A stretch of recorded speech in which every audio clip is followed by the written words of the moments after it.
शिरपूर तालुक्यातील वाडी बुद्रुक येथे आरोग्य व्यवस्थेतील गंभीर हलगर्जीपणाचा धक्कादायक प्रकार समोर आला आहे।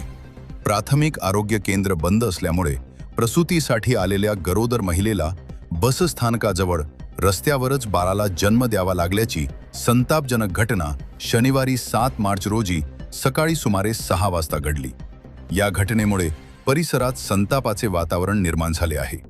मिळालेल्या माहितीनुसार शिरपूर तालुक्यातील मुखेड शिवारातील वाड्यावर राहणाऱ्या थेलारी कुटुंबातील गरोदर महिलेला पहाटे प्रसूती कळा सुरू झाल्या। तिचे नातेवाईक तातडीने तिला वाडी बुद्रुक येथील प्राथमिक आरोग्य केंद्रात घेऊन आले। मात्र तेथे पोहोचल्यावर आरोग्य केंद्राचे सर्व दरवाजे बंद असल्याचे दिसून आले। बराच वेळ दरवाजा ठोठावूनही कोणताही वैद्यकीय अधिकारी किंवा कर्मचारी उपस्थित नसल्याने कुटुंबियांची मोठी धावपळ उडाली।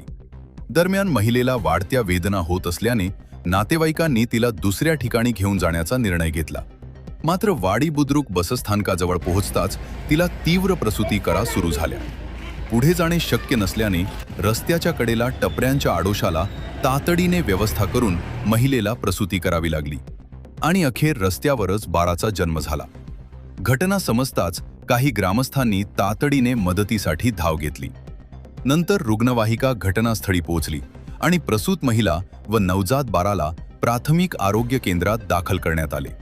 दरम्यान या आरोग्य केंद्रात 3 वैद्यकीय अधिकारी कार्यरत असल्याचे सांगितले जाते।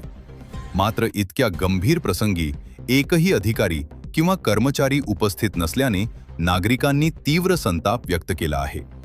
या प्रकरणाची चौकशी करून जबाबदारांवर कठोर कारवाई करावी अशी मागणी ग्रामस्थांकडून करण्यात येत आहे। वाडीला आणली डिलिव्हरी करायला दवाखाना नाही उघडता टपरी जवळ बाई डिलिव्हरी होऊन गेली। उघडल्याला नाही सापला 2 जण गेले आमची माणसं पायाला नाही सापडला। मग आम्ही फिरून आली जवळ आम्ही हॉटेलवाल्याजवळ गेलो।